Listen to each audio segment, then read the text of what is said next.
Hola, buenas tardes, bienvenidos y bienvenidas al Observatorio de la Lengua Española y de las Culturas Hispánicas en los Estados Unidos, del Instituto Cervantes en la Universidad de Harvard.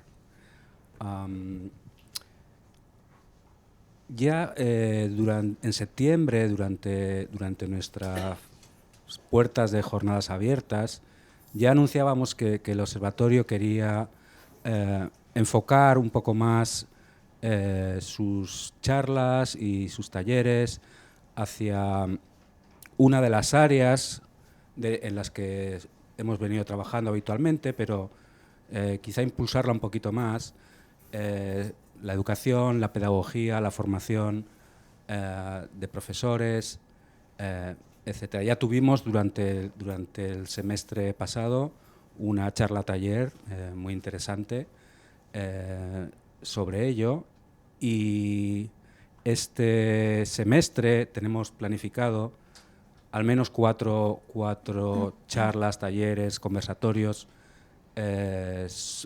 particularmente enfocados en la enseñanza, el aprendizaje o el fenómeno de las lenguas de herencia, ¿no? Del español como lengua de herencia, otras lenguas como lenguas de herencia. Y el concepto de lengua de herencia, que en principio, pues, al pensarlo, parece que tiene mucho que ver con la lingüística, ¿no? Con la ortografía, la sintaxis, el léxico. No, pero sobre todo la carga social, la carga cultural, de identidad que conlleva el concepto, es lo que lo hace realmente interesante, novedoso y realmente ayuda a las comunidades a expresarse, volver cuando se ha perdido, compartir con sus miembros comunitarios. Y precisamente inauguramos hoy esta serie de charlas, de coloquios, de talleres, con un tema realmente poderoso, a mi entender, porque tenemos a una académica muy poderosa como ponente, y que nos va a llevar a entender y aprender en qué consiste crear un archivo de testimonios orales para, por, según la comunidad, ¿no? Y por eso agradecemos muchísimo a la profesora Elena Faulis que esté aquí hoy con nosotros, y más que eso le agradecemos todo el trabajo que lleva haciendo tantos años con una rigurosidad y una innovación increíble, y además con un compromiso clarísimo con los estudiantes y con las comunidades. Otra persona que siempre muestra un compromiso tremendo con la misión del observatorio es la profesora María Luisa Parra, que ha organizado no solo esta charla con la profesora Faulis, sino también la serie de charlas que tendremos durante el semestre. Te agradecemos muchísimo tu trabajo. Ella es profesora del Departamento de Lenguas y Literaturas Románicas en Harvard, y simplemente te voy a pasar la palabra, María Luisa. Muchas gracias. Gracias. Bueno, muchísimas gracias a Javier, a Puello, al observatorio, siempre por abrirnos las puertas a estos diálogos muy interesantes sobre el español en los Estados Unidos, particularmente en pedagogías. Gracias a Victoria Whitney, que también organizó parte de este evento con Bruno. Muchísimas gracias. Gracias a ustedes por estar aquí en la tarde lluviosa. Pero voy ahora a presentar a la doctora Elena Faulis, que es una gran colega y una gran amiga. Así que es un gustazo tenerte aquí, Elena. Ella es profesora universitaria en Texas A&M San Antonio y directora del programa de estudios en lengua española. Desde el 2014 dirige el proyecto de historia oral, Oral Narratives of Latinos in Ohio, ONLO, una colección en continuo crecimiento que reúne más de 160 narraciones en video, algunas de las cuales se encuentran en su iBook Latina o Latino Stories Across Ohio. Su investigación explora las voces latinas a través de la historia oral y el performance, la identidad y el sentido de pertenencia, así como las prácticas lingüísticas. Elena es la creadora y presentadora del podcast Latino Stories, un programa que invita a la audiencia a conocer más sobre las experiencias de la comunidad latina en el nivel local y que proporciona a la comunidad un medio para amplificar su voz y aumentar su alcance. También es una autora muy reconocida de de varios artículos y libros. El último es Working en Comunidad, Service Learning and Community Engagement with U.S. Latinas, Latinos, Latines, de 2024 University of Arizona Press, donde tengo el gusto de tener un artículo, muchísimas gracias, donde describo mi curso de Spanish and the Community en esta universidad. Y Elena actualmente trabaja en su monografía Embodied Encuentros, Bilingual Oral Histories and History Archives of Latinas, Latinos, Latines, Experiences en Ohio University, State University Press. Como investigadora comprometida y como vamos a ver en su presentación, Elena busca conectar tanto con públicos académicos como no académicos a través de sus textos, conferencias y proyectos en el ámbito de las humanidades públicas y siempre con un gran compromiso, como ya lo dijo Javier, con la comunidad y con el conocimiento sobre estas comunidades. Así que muchísimas gracias, Elena. Un abrazo.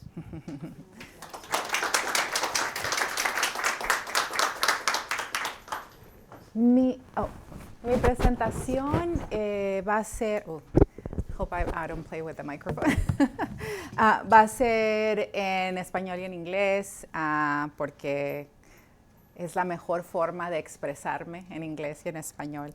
Así que titulé Embodied Encuentros por el título del libro que está en el proceso de producción en este momento. Y quería empezar pensando, ¿no? El trabajo que hago, whether it's service learning or oral histories, I think of how can I do this work where the community feels seen, represented, and also where we are not coming in to take from them, right? So that there is an exchange, a knowledge exchange, a collaboration, a co-creation. And I was really, I've been doing this work for over 10 years, but recently also the authors, Manso, Brasil, Cruz, Flores, and Rivera Lopez, and I think it was 2020, they wrote this book called Cultura y Corazón, a Decolonial Methodology for Community Engaged Research. Y ellos nos dicen que este tipo de trabajar con la comunidad latina, right? Because we have, so there's community-based participatory research, and there's all kinds of different frameworks or methodologies that exist already, but none of them really think about the Latino communities specifically, right? And I would argue we can have all of these frameworks, but we also have to think, okay, what does this mean to this framework with indigenous communities, with African American communities, with, especially groups that have been marginalized, right? How do we work with this community? And so they say, this type of work creates equal partnerships with communities, recognize, validate, and integrate the cultural assets and funds of knowledge with respect and integrity, provide the foundation for long-term sustainable collaborations that provide communities with practical applications to address their needs. Entonces, quería, ¿no?, seguir este modelo de alguna forma, donde estoy centrando a la comunidad, ¿no? Y la comunidad puede tener colaborar en el proceso del proyecto, de la creación del proyecto, lo más que quiera, ¿verdad? Entonces, así es como empiezo a hablar con los estudiantes, ¿no? A hacer este trabajo. Y les digo, es que este trabajo se hace con cariño, ¿verdad? Porque no es simplemente una tarea de una unidad, de un curso, es más allá de esto, ¿no? Entonces, las fotos que van a ver también en la presentación son fotos que he tomado yo de narradores. En su mayoría son de Ohio, ¿no? Donde yo vivía antes y como parte de la universidad de donde yo estaba trabajando. Entonces, digo, ¿no? Oral history is a community engaged practice, and it is most transformative when we take the time to understand the community, gather their input to design or conduct the project, and consider how or what they want to highlight about themselves, ¿verdad? Entonces, como proyecto que involucra a la comunidad, tenemos que ser flexibles, ¿no? No quiero dictar y decir, bueno, es que yo quiero esta información de la comunidad, sino que quiero entablar conversaciones con la comunidad para ver qué inquietudes tienen, qué cosas quieren contar, ¿verdad? Entonces, una de las cosas que me gusta señalar con los estudiantes o con cualquier persona que quiere empezar un proyecto de historia oral es quién forma parte de esta comunidad. ¿Cuáles son las personas que debería entrevistar, ¿no? Y cuál es la meta. Y la meta, podemos tener una meta, ¿no? Puede ser una meta del curso, pero con flexibilidad, ¿no? Podemos pensar que queremos un tema en específico y cuando empezamos a convivir, a conversar con la comunidad, nos damos cuenta que hay otro detalle que tal vez es más importante, ¿no? Entonces, esa flexibilidad es importante. Es Moya, not Mora. Moya Bailey trabaja con la comunidad trans y ella dirige proyectos de humanidades digitales y ella muestra un modelo que también me parece súper interesante para pensar en cómo co-crear, ¿no? Con la comunidad. Y ella dice, ¿no? Cuando estamos en este proceso de crear, what tools or methods encourage multi-directional collaboration? If we're using this work in research, what collaborative process can we create? How will this project continue to be sustained? Who will be in charge of the updates? También es importante pensar que en estos proyectos, ¿no? No es solamente, tiene que haber una persona que está a cargo, ¿no? No queremos, burden the community, ¿verdad? O ir a las mismas personas, ¿no? Cada semestre, pero que haya un tipo de continuidad. Eso es importante. Entonces, siempre digo, si esto es parte de una clase, la profesora, el profesor es la persona que continúa el proyecto, ¿no? Y que tiene esos datos, quién ya fue entrevistado, cuándo, entonces vamos a seguir, ¿no? ¿Cuáles son las nuevas personas que vamos a entrevistar? Connect. Who are your collaborators? How do they benefit from this collaboration? Y obvio, los colaboradores van a ser los narradores, ¿no? Las personas que nos cuentan sus historias, pero muchas veces también hay organizaciones comunitarias que ya tienen este vínculo con la comunidad, que ya han creado la confianza, ¿no? Con la comunidad. Y muchas veces estas colaboraciones tienen mayor éxito si se hacen en colaboración con una organización comunitaria. Les voy a contar todos los errores que yo cometí para su beneficio cuando yo empecé y cómo, ¿verdad?, he aprendido de mis propios errores para hacer un trabajo que en realidad es de honor para la comunidad, ¿verdad? No que no estaba yo consciente de eso, pero pues sí, comete unos errores cuando empieza, ¿no? Entonces, una de las cosas que he podido hacer en diferentes años es trabajar con organizaciones, ¿no? Y voy a mencionar más tarde un proyecto que he estado haciendo. A pesar de que ya vivo en San Antonio, mis vínculos con la comunidad en Ohio siguen muy fuertes. Entonces, una de las organizaciones quería hacer un proyecto con quinceañeras, con historias de quinceañeras. Entonces, les comento esto en un rato más. Y lo último, ¿no? Sobre todo, yo como persona siempre pienso, ¿no? Siempre hay inspiración para mí. Cuando yo voy, me conecto con la comunidad, hablo, siempre hay conexión, ¿no? Pero uno de mis metas, ¿no?, más altas es que mis estudiantes, ¿no?, tengan esa transformación, el haber conocido la historia de una persona. Y esto lo he visto ya sean estudiantes que trabajan conmigo, que son latinos o que no son latinos, ¿no? Este intercambio, ¿no?, de storytelling es tan poderoso, ¿no?, de escuchar. Y son desde personas que son de la misma edad, de los estudiantes que han trabajado conmigo, hasta personas mayores, ¿no? Entonces, este intercambio es muy poderoso, ¿no?, con las comunidades. Entonces, tengo una definición más alta, ¿no?, de lo que yo pienso es una aproximación justa, ética, ¿no?, al trabajar con las comunidades latinas, sobre todo las comunidades latinas en Estados Unidos. So I'll read that.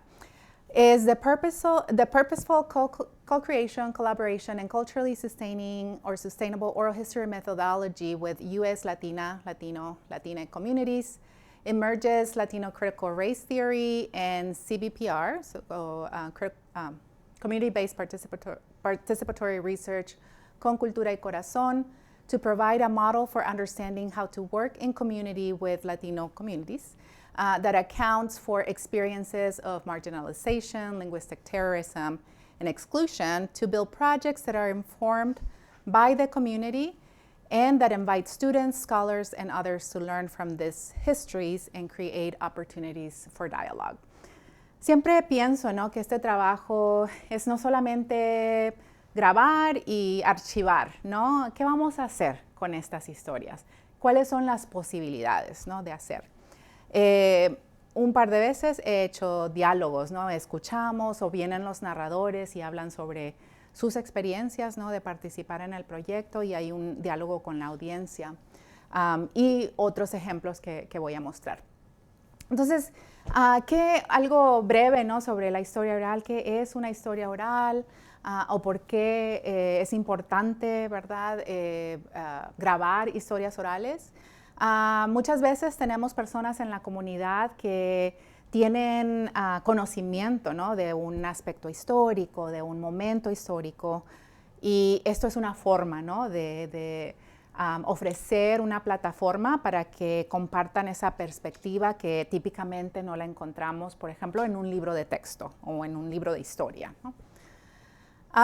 Es interactivo, question and answer format for the most part, ¿verdad?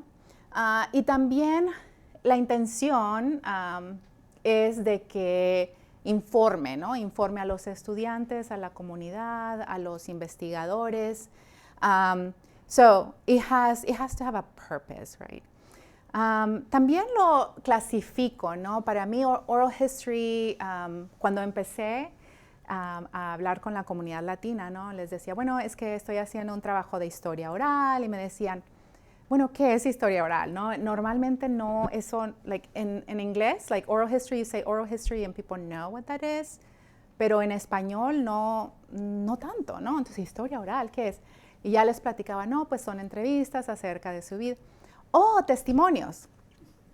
Y bueno, entonces a veces depende de con quién estaba hablando, decía, ok, testimonios, sí, testimonios. Pero me parece que hay una diferencia, ¿no?, entre todas estas cosas, aunque pueden ocurrir todas en una misma entrevista, ¿no? Entonces, voy a empezar con el uso de pláticas, ¿no? A veces estas pláticas son antes de que empecemos a grabar esa historia, ¿no? And so I say through pláticas, communities have been able to build trust, amplify community concerns, and find solutions. It is a restorative practice that allows for co-creation and mutuality. Muchas veces, cuando entrevisto a personas que no conozco o que no me conocen, que no es lo ideal, ¿no? Trato de tener, por lo menos, entablar algún tipo de conversación, email, algo, antes de empezar antes de encontrarme con la persona y empezar a grabar. Pero cuando eso no ocurre, en ese momento, ¿no? Empezamos, ¿no? Pues, ¿quién es usted? Hábleme de usted. Me hacen dejo que me hagan preguntas a mí. Les muestro el equipo que voy a usar. Y trato de hacerlos sentir menos nerviosos. Todo el mundo se pone nervioso, ¿no? Pero en esas pláticas, a veces se revelan cosas que no había pensado preguntar, ¿no? Entonces, a veces ajusto, ¿verdad?, las preguntas, a veces pido permiso, ¿no? Entonces, y ahorita les menciono el ejemplo específico, pero entonces vamos de las pláticas y luego tenemos testimonios y oral history. Entonces, testimonios, leo, has historical roots in Latin America when people engaged and first-person storytelling about events that impacted people's lives by raising awareness or creating change to social-political conditions for particular communities. A lot of times was, struggles in the community, como las comunidades indígenas, en momentos de la dictadura, en momentos, ¿verdad?, críticos, que la gente puede dar estos testimonios. Y a diferencia de esto, oral history is an exchange of historical information between an interviewer and a narrator with first-hand knowledge of a topic or past event. And it is about preserving the whole story, right? Oral history is an imprecise practice because it often involves shifts, flexibility, emotions, and constant reflection. So, en un caso que tuve, ¿no? En este ejemplo que di al principio de quinceañeras, ¿no? Empezamos con las pláticas, con esta era mamá e hija, que estaban hablando de la tradición de quinceañeras. Y durante esa plática me enteré que eran refugiadas de Venezuela, y que en esa plática que habían escapado porque las estaban persiguiendo, ¿no? El gobierno específicamente tenían sus nombres, tenían todo, ¿no? Entonces no iba a planear, ¿no?, preguntar sobre esto y pedí permiso. Dije, ok, ustedes mencionaron esto, me parece importante, ¿verdad? Aparte de la historia sobre quinceañeras, me gustaría pedir permiso, ¿no?, de también darle la oportunidad de que contara esa historia. Está bien, me dieron permiso y hice las preguntas, ¿no? Entonces, en ese ejemplo, todo esto ocurrió, ¿no? A veces ocurre sin hacer pausas, ¿no? Simplemente pasa, ¿no?, naturalmente. Otra cosa, otro beneficio, ¿no? Hay muchos beneficios, a mí me parece, de hacer un proyecto de historia oral, pero una de las cosas que he visto, ¿verdad?, que he sido testiga de ver este intercambio intergeneracional entre estudiantes y narradores, ¿no? Y la foto que ven aquí es una estudiante que trabajó conmigo en varios proyectos y fueron ella y otra estudiante. Por cierto, viajamos siempre juntos, viajamos a todo el estado de Ohio y íbamos juntas, ¿no?, a grabar. Muchas veces íbamos a las casas de las personas, a veces a las oficinas, ¿verdad?, en donde ellos quisieran ser entrevistados. Entonces, nunca recomiendo ir sola, ¿no?, para seguridad propia, pero también de las personas, ¿no?, a donde vamos. Entonces, íbamos en grupos pequeños. Y estas dos estudiantes dijeron que ellas querían hacer las entrevistas ellas, ¿no? Y entonces las entrené, todo esto, ¿no? Hicieron un trabajo maravilloso, maravilloso. Y también la forma en que los narradores me cuentan la historia a mí es diferente que cuando se la cuentan a una persona más joven, ¿no? Entonces, estas diferencias de edades también tienen otros sabores, ¿no? Otra intención. O, por ejemplo, después ellas saben, es que las muchachas es parte de la escuela, están aprendiendo, ¿no? Y tenían como un compromiso, ¿no? De contar la historia para ellas, ¿no? Ellas eran la audiencia. Y me ha encantado ver eso también, ¿no? De que hay esta colaboración, hay estas experiencias diferentes cuando hay diferentes generaciones, ¿no? Ok, hay retos, siempre hay retos en este trabajo, ¿no? Sobre todo si trabajas con grupos grandes, que no recomiendo. Este es el grupo más grande que he entrevistado, pero they were so lovely, so lovely. Pero bueno, a veces tienes personas que hablan muy poco. Nunca es un problema. Si hablan mucho, no es un problema. It's never a problem, right? A veces, por ejemplo, si la persona que está entrevistando no tiene las habilidades multilingües, ¿verdad? Puede ser un reto. A veces las diferencias en edades, en raza, en género o clase puede ser un reto. Y como digo, entrevistando a más de una persona. Aquí les voy a mostrar cómo ellos me empezaron a entrevistar a mí antes de poder entrevistarlos a ellos. Aquí tengo un ejemplo de ellos, creo. Bueno, ahorita. Pero bueno, otros consejos, ¿no? Sobre esto. Y esto es también, son reglas, ¿no? Son cosas que platico con mis estudiantes cuando cuando estamos planeando proyectos así. Entonces hay que pedir que grabar en un lugar sin ruido. So una vez, here are all my stories of horror stories, ¿no? Entrevisté a un señor and the dog started barking. And I wasn't as comfortable saying, can we pause? I didn't know what to do. I was not prepared for that, ¿verdad? And so I just kind of ignored it, but you couldn't ignore it. It was loud. And so eventually he said, okay, let me put the dog away. I'm like, oh, good. Pero esto ha ocurrido, ¿no? Ahora, if something like that happens now, I'm like, oh, let's pause and take care of that noise. I'm more comfortable doing that. And so I always tell my students, you benefit from all my mistakes because it's okay to say, let's pause, take care of that noise, let's do, porque quieres capturar la mejor grabación, la mejor producción, ¿no? Que se pueda tener. Make sure you test your equipment. The first time I recorded a story, I was with a student. The student forgot to hit record.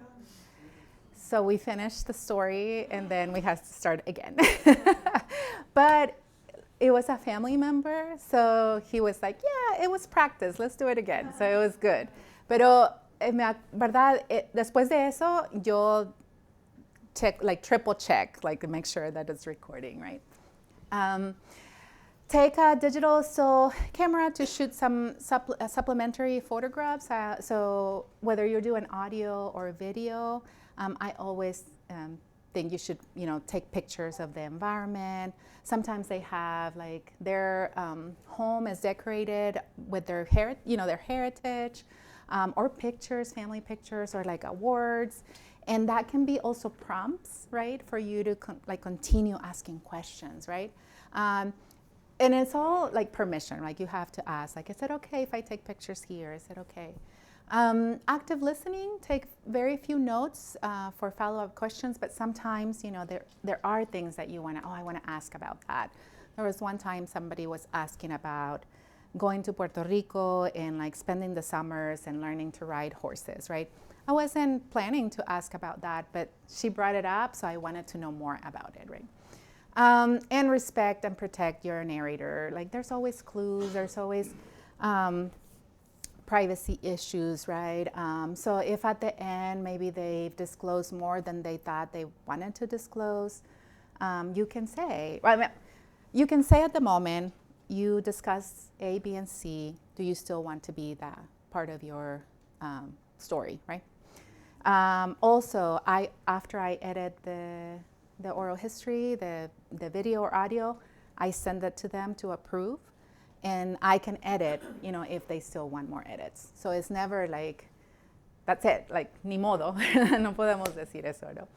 And so I always tell students too, so if they're not recording, if they're watching, let's say, and I'm conducting the interview, to take notes. What's the body language, right?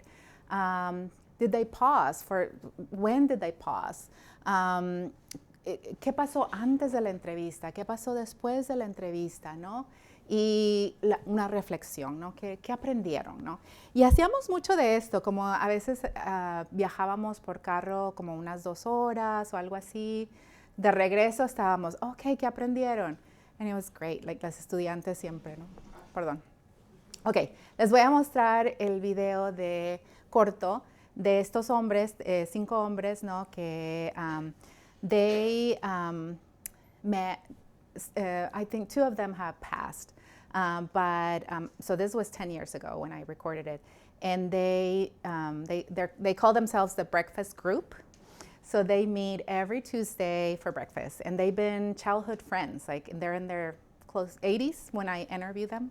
So yeah, maybe more than 2 have passed, but such lovely group.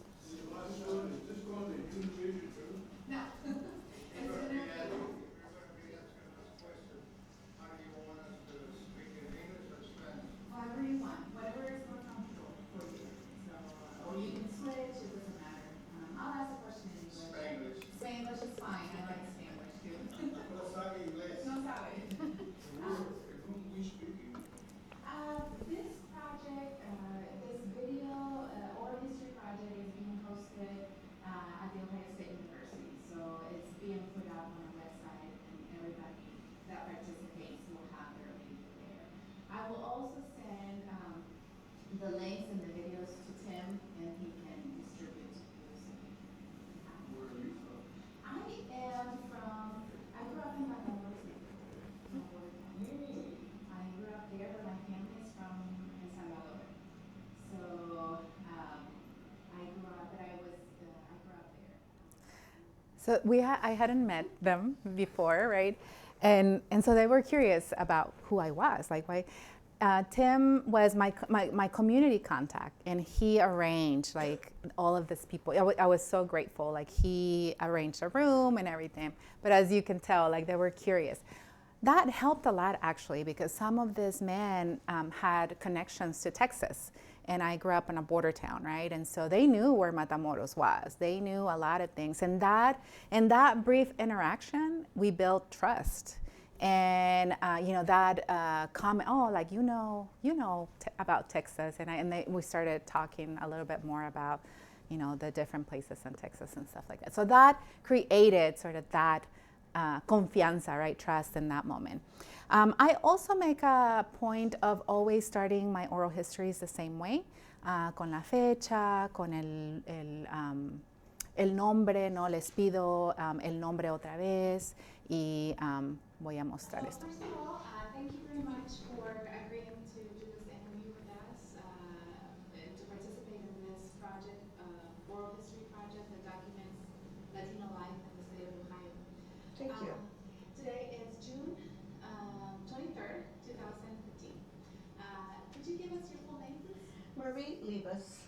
Okay. Where were you born and where did you grow up?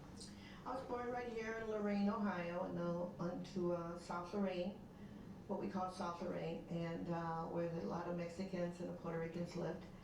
And my father brought us over to the east side of Lorain in 1951. Okay. That was before, I still do it, when I hear the examples. But the first recordings, I would do a lot of those pause words and stuff like that. So I try not to do as much. But as you can see, like the date is there. I also ask them for their name again. To me, there is talking about consent.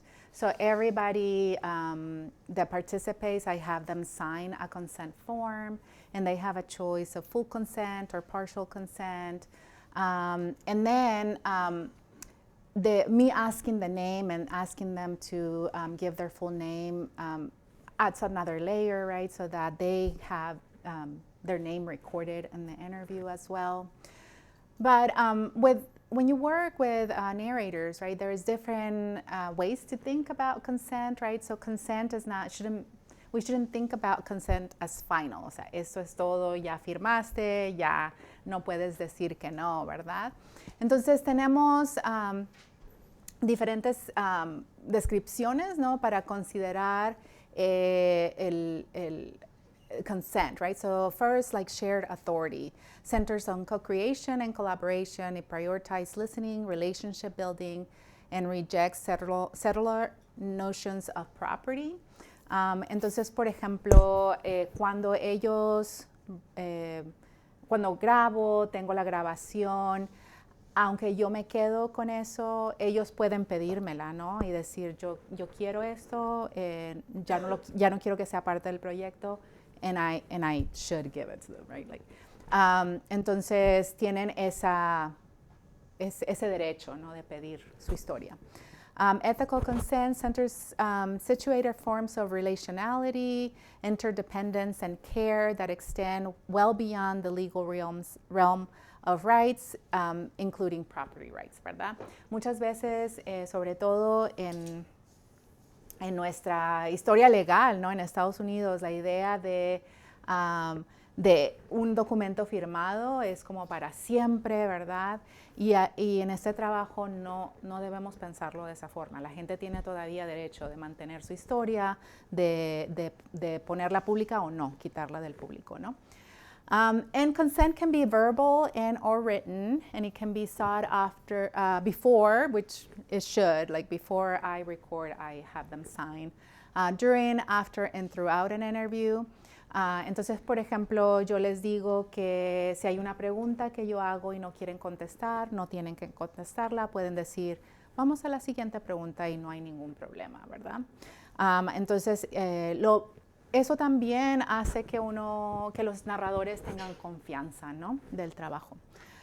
¿Cómo las he integrado en la clase? Pues hablamos mucho en mis clases de poder utilizar este trabajo como fuentes primarias, ¿no? Ya hay una colección, y no solo la mía, hay colecciones de historias orales de varios proyectos y que los podemos utilizar como fuentes primarias, ¿no? Entonces, si tienen trabajo de investigación o algo así, pueden utilizar estas historias orales, ¿no?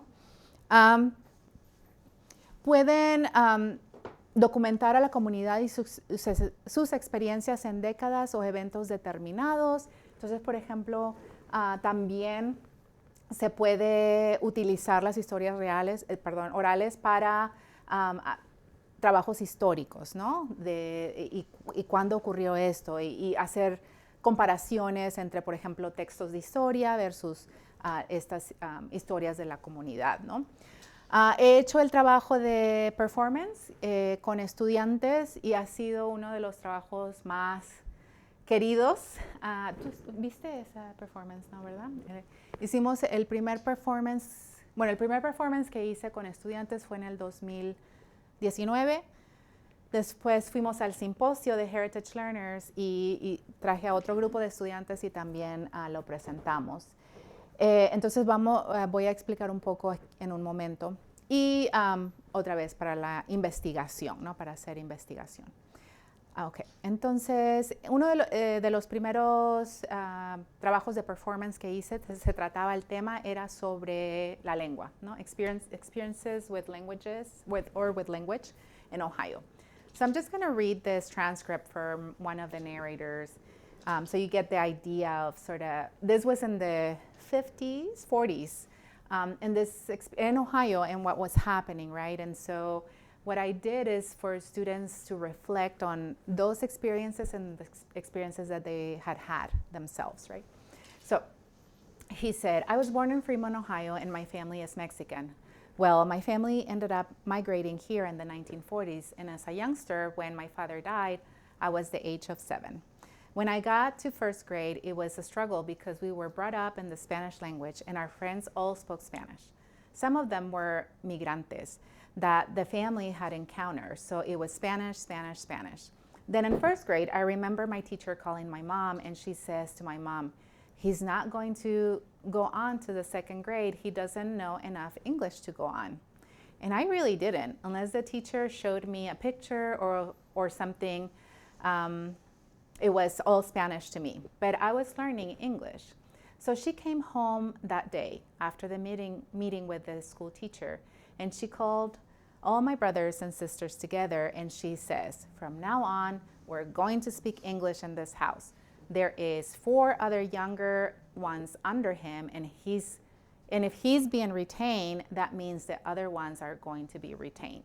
And then something he says, so our language was literally almost taken away from us. Entonces, estas experiencias, ¿no? A veces hasta violentas, ¿no? De remover la lengua, que vienen también del sistema educativo, ¿no? Que dice, es que no le va a ir bien, tiene que hablar inglés, y los padres de familia deciden, ok, pues ya no le vamos a hablar español, ¿no?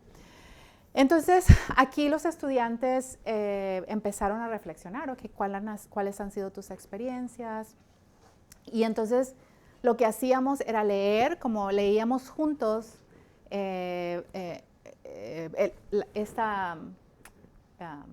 cita, ¿no? Y después, individualmente, ofrecíamos nuestra propia experiencia. Entonces, estos son los estudiantes con los que trabajé en la primera performance. Y es la verdad, de verdad es un diálogo, ¿no? El performance tiene que ser este diálogo. Se presenta normalmente en vivo. De la forma en que lo produje es que teníamos preguntas a la audiencia antes, ¿no? ¿No? Pues ¿qué piensan cuando escuchan la palabra español? Ya alguien decía unas palabras. ¿Qué piensa? ¿Verdad? Teníamos como 3 preguntas, ¿no? Y le preguntábamos a la audiencia y después empezábamos el performance y al final otra vez. ¿Qué sienten, ¿no? Después de haber escuchado esto? Y entonces esta interacción es muy poderosa y voy a mostrar. No hicimos un video de la primera performance, pero grabamos un podcast, entonces más o menos para que tengan la idea de esto. My name is Leonarda. En inglés y estás esperando que te respondan en español y estás como, y no te hablan para atrás. Había un tiempo donde yo pensé, aquí me olvido el español, se me va a salir y ya nunca lo voy a aprender. I feel like this all the time. If it has been more than a semester without taking a course in Spanish or visiting Puerto Rico, I can feel my language fluidity deteriorating, and this disconnection from the language definitely has an impact on my sense of belonging. Si estoy siendo honesta, cumplir el estereotipo de la latina nacida en los Estados Unidos que no puede hablar su lengua nativa me preocupa mucho. Pero tuve que aprender lo propio, porque claro, muchas dicen, ¿tú aprendiste español? ¿Cómo vas a tomar clases de español? La oposición, ¿cómo tú tomas clases de inglés? Tú tienes que aprender cómo leer y escribir y hacer todo eso, pues yo también. Yo estoy estudiando el español en la universidad y en cuanto la gente sabe que soy latina o hablo el español, I always get la misma respuesta. You're copping out. Or taking the easy way out, which is just an ignorant assumption that I'm not working as hard because I chose a major that allows me to capitalize on my bilingualism. Entonces tenemos esas ideas. Una de las cosas muy poderosas que pasaron en esa primera performance es que la audiencia era principalmente bilingüe y había una estudiante de high school, like some of you are from high school. Thank you for being here, by the way. Y estaba llorando, ¿no? Porque lo que estaba escuchando era su experiencia en ese momento, right?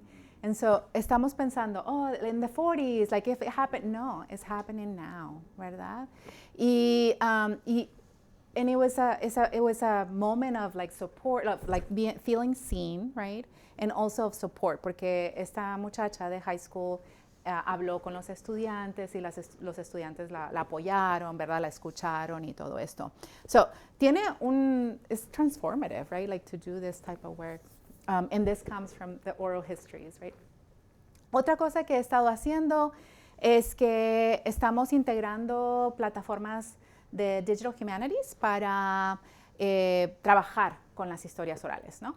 Entonces, he estado utilizando oral history metadata synchronizer, which you upload the oral history con los transcripts y puedes hacer pequeños resúmenes, puedes hacer la metadata, meter la metadata y todo, y voy a mostrar un ejemplo en un momento.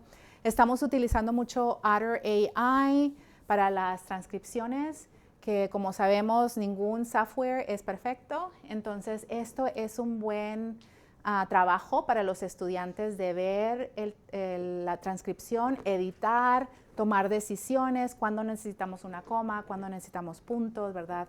Signos de exclamación, de todo esto, ¿no? También he estado utilizando Timeline.js para contar la historia o pensar en los momentos claves de la historia y ponerlo como en una línea de tiempo, ¿no? Para visualizar la historia. Entonces estamos escuchando the oral history, podemos leerla, pero también podemos visualizarla de otra forma, ¿no? Y he estado usando Omeka, que es como una plataforma, como un website, ¿no? Donde podemos integrar todas estas otras plataformas de humanidades digitales. Una de las cosas que para mí es muy importante, sobre todo con los estudiantes latinos, es que se vale, ¿no? Usar el translenguaje. Si las personas utilizan el translenguaje en sus entrevistas, así se van a quedar, ¿no? No vamos a traducir, no vamos a corregir tampoco. Entonces, so I say, right, if we are committed to linguistic transformation and decolonial practices in education, we must center authors or projects like this one and content that privilege the experiences of minoritized communities and as they express it and write it. Exploring the experience of Latinidad in the classroom invites us to discover the complexity of a community that is often considered unidimensional. Our experiences are marked by colonization, immigration, racial difference, and often the forceful erasure of our languages, or our varieties, right? Entonces, bueno, cuando hacen los transcripts, ellos tienen que editar, tienen que escuchar y ver el transcript, hacer decisiones para la edición de estos transcripts, y mantener, ¿no? The speed. It's really hard. Like when you transcribe, like how do you make sure that the tone, the speech is kept as ¿cómo se dice? As pure as possible, ¿verdad? Antes de abrir el website quería mostrar un ejemplo de un transcript. Entonces, también es una oportunidad de incluirlo en nuestras clases, ¿verdad? De variaciones, de regionalismos, de todo esto, ¿no? Este es uno de mis entrevistas favoritas, era una pareja. Y don Tolentino dice, bueno, pues era una aventura, era una, como estábamos jóvenes, sí era duro, pero no comprendimos eso, éramos chamacones. Todavía yo tenía 12 años. So I really like the colloquial language, like all of that, right? Y habla en inglés también. Formamos un chapter aquí y luego dice algo nuevo, diferente, y así comenzó el negocio. Otra cosa, no solamente regionalismos, coloquial, pero también tenemos una palabra aquí que tradicionalmente ha sido estigmatizada, ¿no? En las comunidades latinas en Estados Unidos. Entonces hablamos de esa palabra, ¿no? Y entonces hay conexiones que se pueden hacer, ¿no? Pero este es uso local, es uso diario, ¿verdad? What do we, when we think about language justice, what do we do, ¿verdad? Entonces nos da muchas oportunidades de hacer este trabajo también. Este es otro ejemplo que han hecho en la Omeka site, so es a website where they can add, ¿verdad?, descripciones del trabajo que están haciendo. Arriba tienen un ejemplo que hicimos de las timelines, de las líneas de tiempo, donde describen también cada línea, ¿verdad?, cada evento, cada fecha. Y les pido que lo escriban en inglés y en español, ¿no? Metadata también. La metadata como the Library of Congress has certain metadata, ¿verdad?, que ha definido, pero a veces no identifica a nuestra comunidad, no en su complejidad, ¿no? Por ejemplo, the library system does not include en la descripción o en metadata, no encuentras la palabra afrolatino. It doesn't exist. So, pero un website así, donde estamos haciendo este trabajo en la escuela o en la universidad, tenemos esta libertad de en realidad incluir términos que identifican a la comunidad, ¿no? I don't know if this, por eso también bilingües, the keywords will be bilingual, ¿verdad? Pizca de tomate. Incluso una de mis estudiantes decía, ¿qué es pizca, profe? No sé qué es pizca. Y ya empezamos a hablar, ¿de dónde viene esa palabra, ¿verdad? ¿Por qué dicen pizca? Todo esto. Y bueno, la descripción en inglés y en español. Y bueno, ya he hablado mucho, creo. Voy a hacer este último ejemplo, pero quiero escuchar de ustedes, tienen preguntas, comentarios. Este último ejemplo es de una estudiante que hizo un trabajo magnífico. Su interés era documentar las experiencias de DACA and undocumented students y su experiencia en higher education, ¿no?, en las universidades, cómo navegaron las universidades. Entonces, ella entrevistó a 4 estudiantes que ya se habían graduado, y lo que hizo es que ella cortó segmentos de las entrevistas y las entrelazó con sus descripciones. Entonces, por ejemplo, donde ven opening anecdote es la estudiante grabando, después muestra un segmento de la entrevista y luego continúa, ¿verdad? Otra descripción y luego otro segmento de la entrevista. Esto toma tiempo, ¿no? Pero hizo un trabajo súper bueno y que era conectado con su propia experiencia, ¿no? Entonces, claro que ella tomó más interés, tomó más cuidado, pero al final lo presentó en varias conferencias de estudiantes y hasta ganó premios, ¿no? Porque su trabajo fue muy bueno, ¿no? En realidad, y no quería, muchos estudiantes dicen, porque lo convirtió como en un podcast, ¿no? So, las historias orales están, ¿no?, los audios están enteros, pero luego lo dividió para hacerlo en un podcast y contar la historia de esa forma, ¿no? Y la mayoría de los estudiantes que hacen trabajos me dice, profe, pero no me gusta mi voz. Le digo, hasta ahorita yo no he encontrado a ninguna persona que me diga, me encanta mi voz. A nadie le gusta la voz, cómo suena, ¿no?, en una grabación. Le digo, pero no, it's not about you, it's about the story, ¿verdad? Entonces, cuando lo vemos de esa forma, ¿no?, que lo que estamos haciendo no es para mí o cómo yo sueno o para mi gloria, entonces empezamos a dejar como esas, no sé, hang-ups that we have about our voices, incluso en los videos, he salido en videos y yo no quiero salir en el video, pero it's not about me, it's about the community, ¿no? Entonces, bueno, este es un trabajo que también quería mostrar, que otra forma, ¿no?, de integrar y lo hizo todo bilingüe, por cierto, todo era en inglés y en español. Así que bueno, lo voy a dejar aquí para preguntas, si puedo volver a algún slide o algo así. Así que...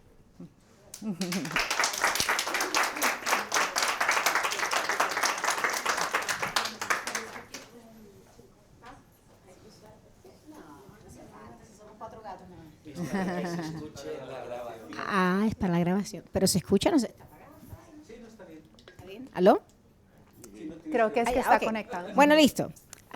Primero, Tengo muchas preguntas, pero me voy a contener. ¿Usted va a poder compartir su presentación? Se está grabando, ¿verdad? Se va a compartir el video. Pero no solamente su video, sino the slide. Sí, puedo okay. mandar un PDF y que lo That would distribuya. be absolutely great. I have many questions. Let me just choose one, or I can give it to somebody in the meantime while I find... No? Okay, you're leaving it up to me. You made... Well, first of all, pizca de tomate, what's that? Cortar el tomate de la cosecha, cosechar el... Cosechar el tomate es pizca de tomate? Sí, pizca es picking tomatoes. Yeah, picking tomatoes. So, pizca viene de la palabra pick, like to pick tomato. Pizca. Mira, qué bien. Bueno, esa era tu pregunta, te la cogí. The other thing is, so I work with middle schoolers, yeah, in Cambridge. I'm a middle school teacher, and I teach Spanish, 6th, 7th, and 8th grade. And my kids are amazing, yeah. I also run the student government of my school. So, and I always have ideas, yeah. I always want to do things. And we have a huge, in my school, the name is Vasalena Upper School, we also have the SEI program, yeah. We get all the kids that come here who don't speak English. We are the ones who receive them and teach them, right? And it's an amazing place. We have an amazing principal. Everybody's amazing. So I'm thinking, this is important. This is something that we can do, yeah? There's so many stories. And so I want to be able to do this with my kids, my student government kids. And even maybe, I mean, the Spanish that I teach doesn't go higher than novice high, because they start in 6th grade, and that is a stretch, right? Sometimes. I'm only sitting 2 times a week, so. But these kids are, there's so much that we can do. So I wonder, any suggestions? You mentioned that you train your students, yeah? There's training involved to be able to do this. So I wonder if you can give me some more information. I mean, I'm an anthropologist too, so I love this thing that you're doing, but I would like to be able to do this for my kids, Sí, and la for my edad es community. como 12 años tienen, como De 10, 12 a 14. De 12 a 14. Yeah. Pues, y con el nivel que tienen, tengo acá, y con el nivel que tienen de español y todo eso, pensando en todas esas cosas, lo más fácil o más apropiado sería que hicieran grabaciones cortas, obvio, pero, por ejemplo, de... con familias, ¿no? Simplemente, o una historia de migración corta, o un cuento, que les cuenten un cuento, ¿no? Que les cuenten alguna tradición, cómo hacer un platillo, cosas así, ¿no? Cosas que tengan pasos. Es conveniente para un nivel como más bajo, para una edad de esa edad, ¿no? Música, cosas así. Entonces, temas específicos, no una historia oral extensa, ¿no? Pero más temas así específicos. Y eso sería una forma, ¿no? El equipo, pues casi hasta los niños de middle school, tienen teléfono, ¿no? No, pero tenemos de todo en Cambridge. Y tienen, o sea, puedes agarrar grabadoras pequeñas también y pueden hacerlo eso en la comunidad. Una grabación de 10 minutos, 15 minutos a lo mucho, y de ahí el trabajo de transcripción. Eso toma tiempo. Y puedes hacer tantas cosas, ¿no? De hacer, like, close reading, ¿verdad? Y hablar del tono, hablar de las variedades, ¿no? Del español, las variaciones que hay. Entonces, ahí nada más, con esos 10 minutos que graban, se pueden hacer tantas cosas. Y una de las cosas que son bonitas para hacer es que, por ejemplo, en un proyecto así, de que luego se les invite a las comunidades, ¿no? Para que al final del semestre o qué sé yo, tengan como un show and tell, ¿verdad? Showcase, sí, que viene la comunidad y esto es lo que hicieron los estudiantes, ¿no? Tal vez escriben un resumen o hacen una línea de tiempo o hacen si es una receta, hacen la receta, ¿verdad? Que viene de Don Ramón, no sé. Y invitar a la comunidad a ver eso también es una forma también to give back, porque es un honor para ellos compartir, pero también ver, ¿no? El impacto que tuvo la historia de ellos en los alumnos. Así que esa es una forma. Gracias. Allá tenías, allá atrás.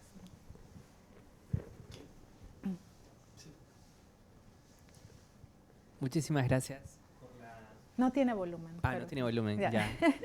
Muchas gracias por la presentación. Tal vez conectando un poco con la anterior respuesta, yo tenía mucha curiosidad en conocer más sobre cómo estos proyectos luego pueden distribuirse efectivamente, ya sea en el salón de clases o con la comunidad. Ya mencioné un poquito sobre actividades, pero tal vez como zooming out un poquito sobre este tema, siempre pienso en que a veces estamos en una época de sobreinformación, entonces se hacen estos proyectos muy interesantes y el reto es cómo una vez que estos ocurren pueden llegar a quienes necesitan escucharlo y seguramente, por lo que mostró un poco, está trabajando en eso también. Entonces quería preguntarle si podía expandir un poco en este reto también de asegurarse que la gente conozca y que llegue o que también se use en un formato pedagógico.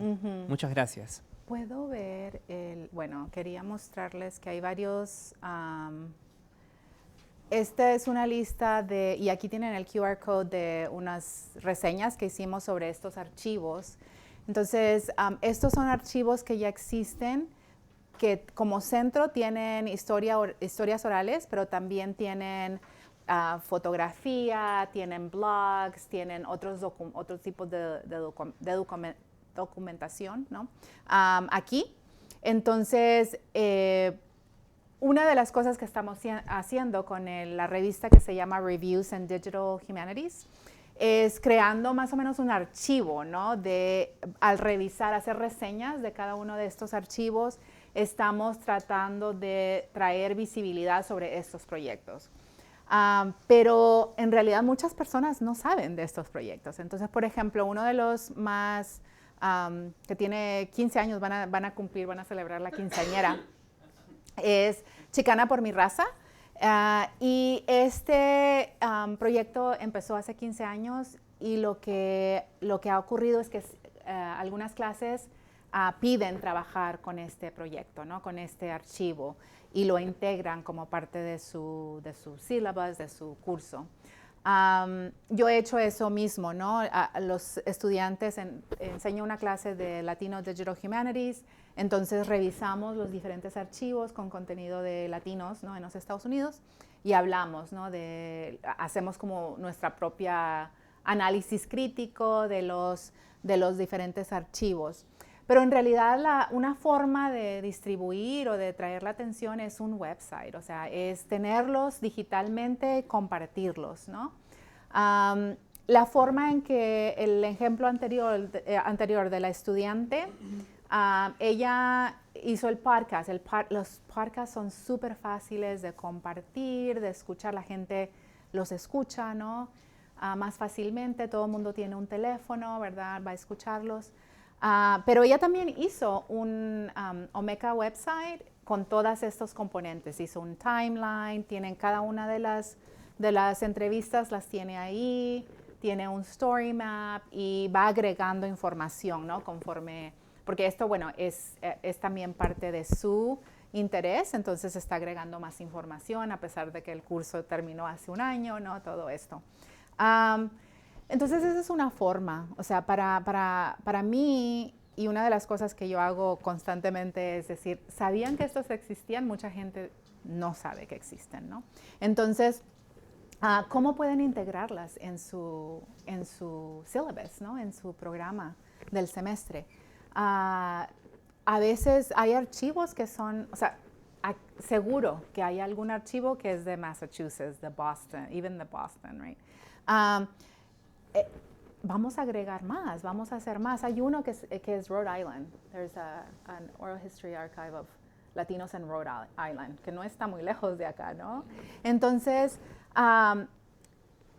es importante como hacerlos parte del currículo. Creo que ahí empieza. Pero luego también asegurarse que estos archivos son accesibles también a la comunidad, ¿no? Que no están detrás de un paywall o que tienes que ser miembro de la universidad o que tienes, ¿verdad?, para poder tener acceso.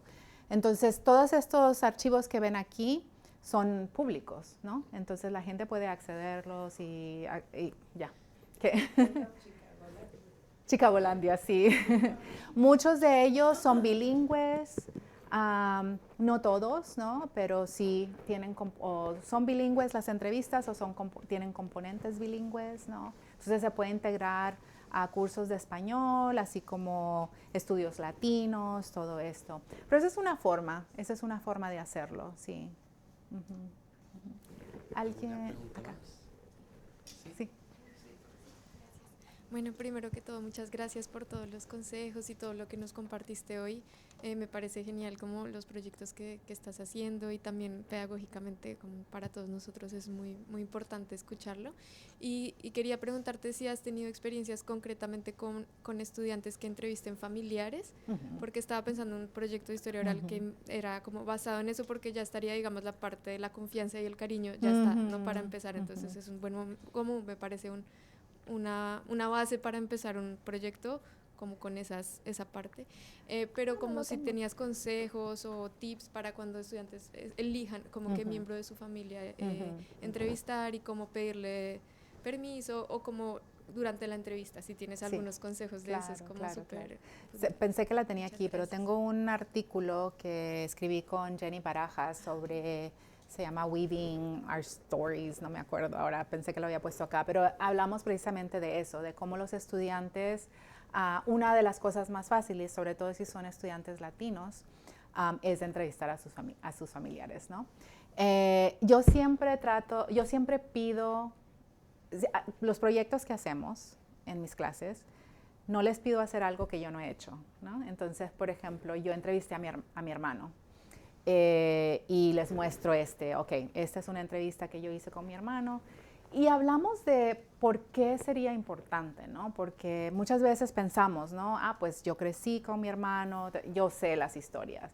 Y luego te pones formalmente a hacer la entrevista y te das cuenta que no, que no sabes todo, ¿no? Que hay cosas que nunca se han hablado o perspectivas que no se han dicho, ¿verdad?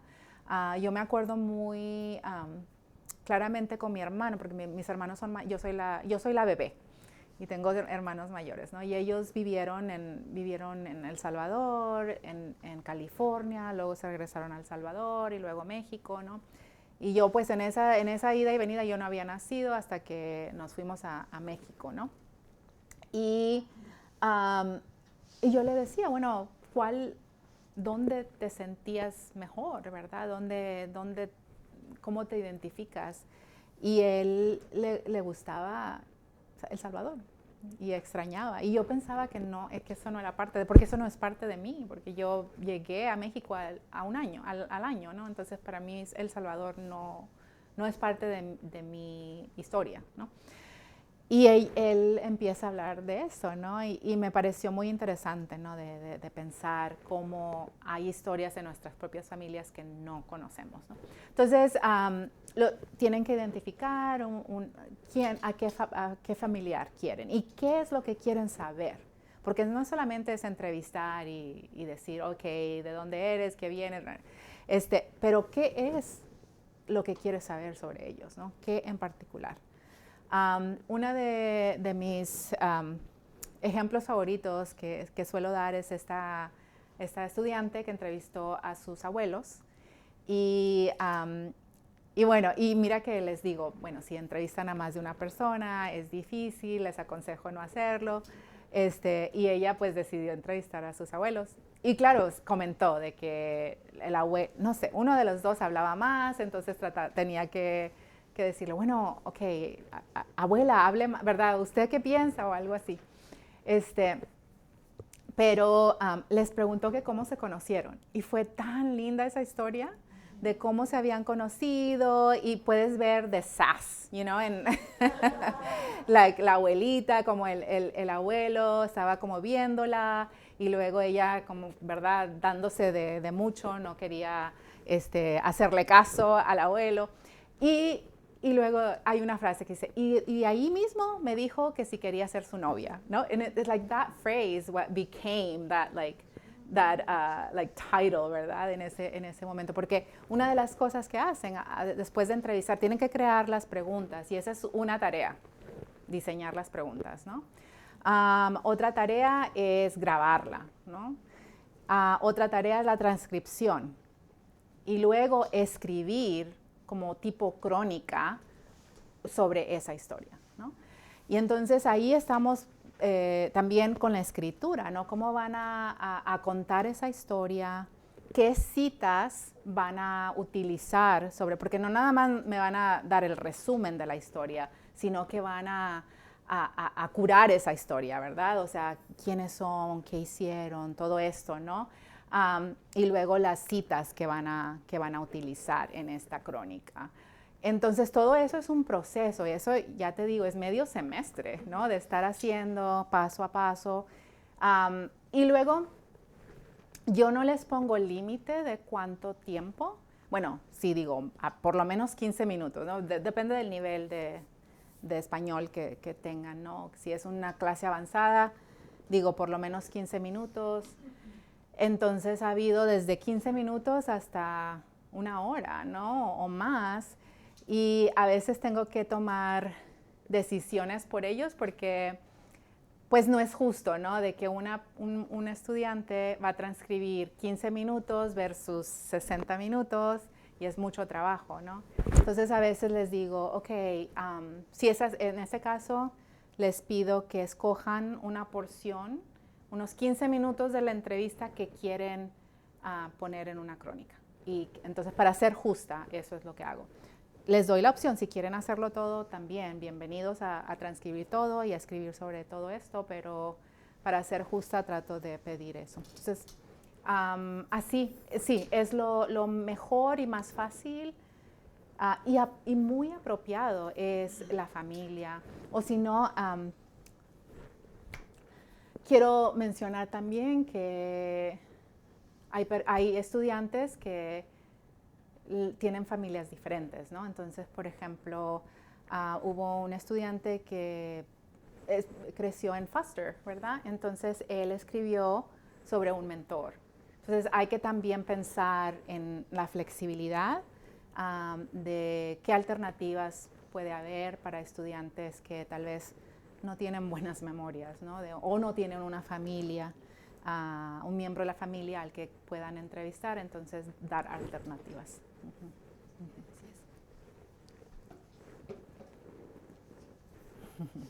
Muchísimas gracias. Yo tengo dos preguntas. Es hermoso el trabajo.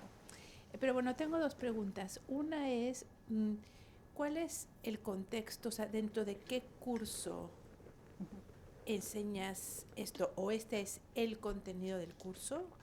¿Es un curso sobre oral histories? ¿O la usas como un proyecto dentro de un curso con algún contenido en particular? Y la otra es ¿por qué te gusta a ti oral histories? Creo que soy muy chismosa, quiero saber. Muy bien, ok, perfecto. No, porque cada quien tenemos en este campo, bueno, en nuestros trabajos, como un interés particular. Generalmente hay una razón, ¿no? Pero, o sea, no sé, pero bueno, ya me la diste. Muy bueno, válida, creo que puedo buena. contestar las dos preguntas más o menos igual. Una es de que la razón por la cual empecé el proyecto de Oral Narratives o Latinos en Ohio fue porque estaba enseñando un curso de Service Learning, donde los estudiantes, era a nivel avanzado, y los estudiantes iban a trabajar o trabajan con la comunidad latina, ¿no? Entonces, cuando empecé a enseñar ese curso, yo sentía que no había un texto o material que en realidad los preparara para entender la comunidad con la que iban a trabajar, ¿no? Entonces, dije, bueno, no hay un libro, no hay nada de Latinos en Ohio, no hay, ¿verdad? Y de Midwest era pues limitado, ahora hay más, o sea, en los últimos 10 años ha crecido la cantidad de artículos que se han escrito, proyectos, todo esto, ¿no? Entonces, decidí hacer el proyecto de historia oral, también por curiosidad, ¿no? Yo llegué a Ohio en 1992 y dije, esta fue mi experiencia, ¿no? Así, que tenía curiosidad de saber cómo había sido la experiencia de otros, ¿no? Entonces, dentro de esa clase de Service Learning, los estudiantes trabajaban en diferentes proyectos y uno de los proyectos era trabajar conmigo grabando historias orales. Entonces así empezó como parte de ese curso. Después de eso, así empezamos como a archivar, ¿no? A coleccionar todo eso. Durante la pandemia, ese mismo curso, como no podían ir conmigo a grabar, lo que hicimos fue empezar a escribir, no tenemos todavía todo, pero escribir resúmenes de cada historia en inglés y en español. Empezamos a trabajar con la metadata, a archivar, a ponerle nombre a cada uno de los, de las grabaciones, de las fotos, de los artefactos, ¿no? Que habíamos coleccionado. Y eso fue otra forma de enseñar a los estudiantes lo que es archivar, ¿no? Una colección como esta. Entonces, ahora, como estoy, y bueno, eso es en relación al proyecto que desarrollé. Pero en clases, por ejemplo, en la clase de escritura, hicimos lo que me preguntó ella, ¿no? Que es, tenían ese proyecto de historia oral donde tenían que entrevistar a su familia y después escribir sobre eso. Entonces, era uno de los proyectos, ¿no? de la clase. Ahora que estoy enseñando Latino Digital Humanities, lo que estamos haciendo, estamos volviendo ese archivo de Oral Narratives of Latinos in Ohio y lo estamos archivando en Omeka y estamos incluyendo componentes digitales, ¿no? Para otra forma de contar la historia. Yeah, I knew I wasn't going to have. Bueno, ¿qué puedo hacer? Déjame ver si me acuerdo. Entonces los estudiantes, como ya tengo el archivo, ¿no? Ahora están trabajando con el archivo. Where is the @ sign? ¿Dónde está la arroba aquí? Es que es un ordenador español. Ahí está, ok. Sí, por favor. La contraseña siempre debe ser no me acuerdo. Sí, de veras que sí. Un número. No. A ver. No me voy a acordar. Ok. Regresemos al... No, está bien. Esto es para crear mapas. Sí. Vamos a... Déjame ver si puedo hacerle el cuco. Sí, hacerle... just Google it. Vale. Es que no sé quitar esto. A ver. Vete acá a una pestaña. Abre una pestaña. Sí, vale. Ahí. Déjame ver si puedo. Vamos a ver.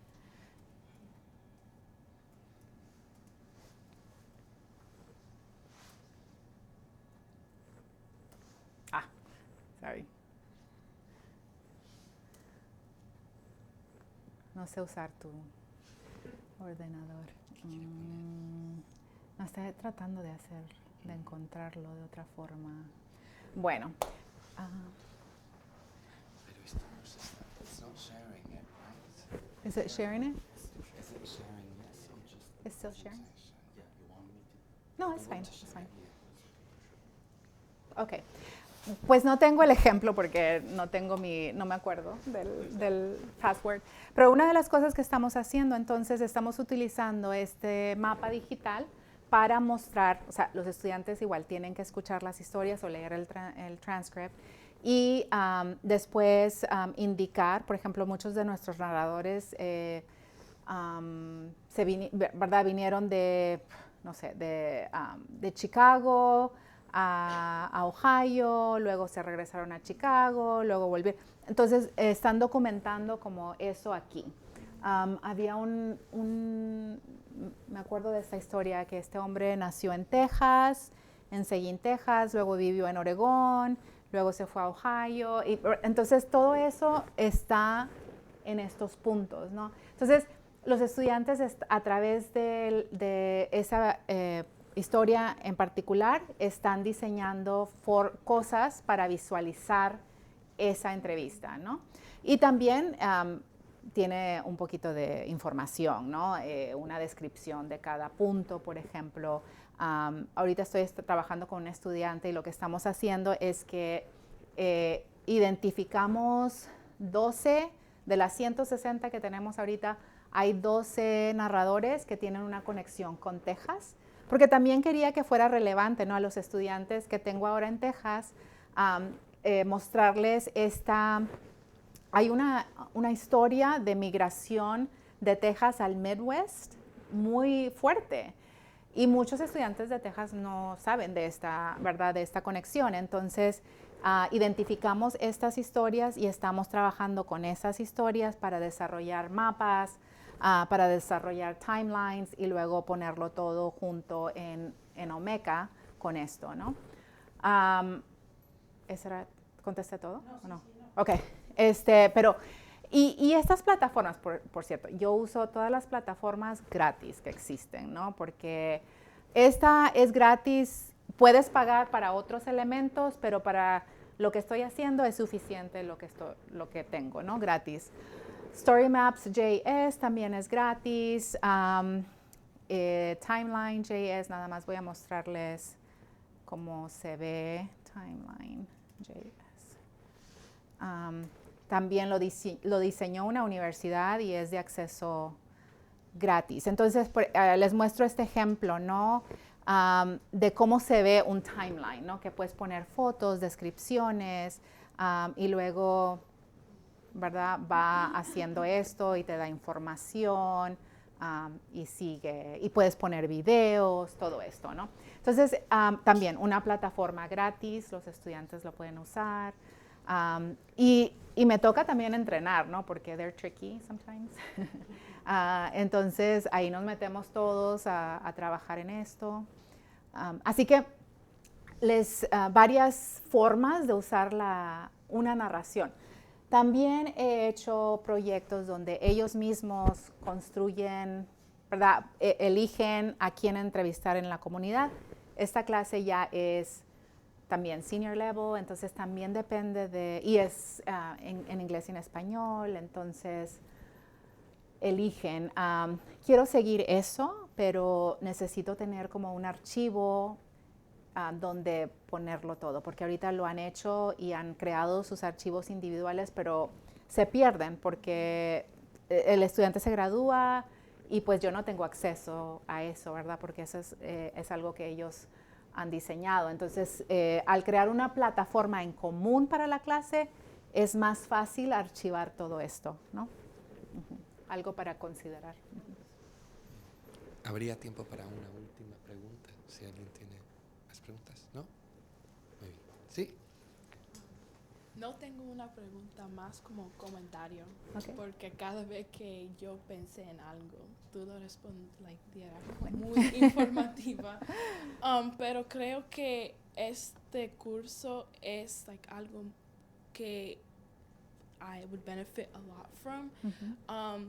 I wish that it was just available earlier on for high school students because it's very interesting.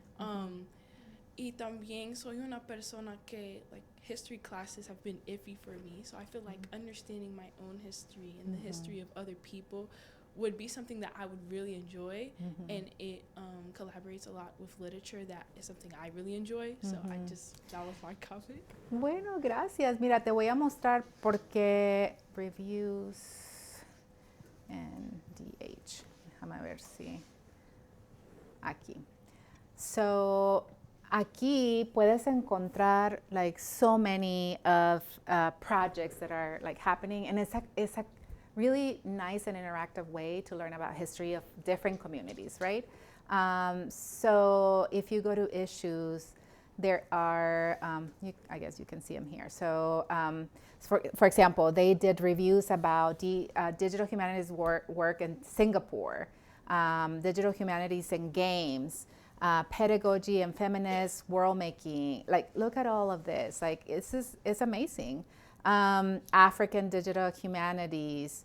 I don't know what this was one. It just says June. And so here is the one that I showed. This is the one, the Latino. And we're working on a second issue that'll come out this summer. And this is, so it's like a repository of really interesting projects that you have access. They're all free. You can just, go in there, click, read the review, and it has the link to the project, which then you can follow, right? There, and that's the project itself, and then you can look and interact. So I recommend, like, if it's not part of your class, now that you know, right, you can do research on this as part of your class, right? You can, I don't know, aquí está tu profe. But, por ejemplo, I was telling them earlier, the student that you saw with interviewing the couple, she did a lot of work, like she did a podcast with me, she collected oral histories, she participated and gave her own oral history. And then another class that was about Latino music, the professor gave different options for like the final, like if they could do a final exam, final essay, or something else. And she proposed a podcast. And she said, what about if we do a podcast, right? And this is like, it's gonna be research, history of like the different genres and how they connected to us, right, as Latinas growing up in the US. And they did that, right? And it was a really, like, they practiced. They came to me, even though it wasn't my class, it was like, I was glad to work with them, right? And they wrote a script, and they had so much fun, but it was also very well documented and informed.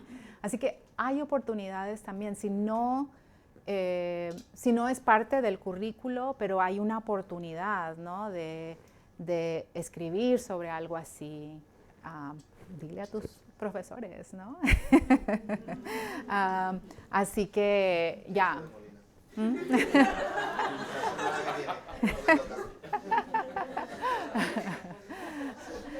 Pero sí, o sea, ahora que ya sabemos dónde están, dónde buscar, hay que seguir haciendo y recomendándoselos a otros, ¿no? Pues muchísimas gracias. Cuando usted comparta este documento, ¿tendrá también una lista como de recursos como lo que ha mencionado, como este, sí, u otros? Sí. Gracias. Claro, ahí se puede poner, sí. Muchas gracias. Sí, de nada. Muchísimas gracias, Elena. Ha sido preciosa, interesante, útil y, bueno, todos tenemos ya muchas ideas de cómo aplicar todo lo que nos has contado. Claro. Muchísimas gracias y pueden seguir charlando un ratito acá con los sandwichitos que siempre está muy bien. Muchas gracias, Elena. Gracias.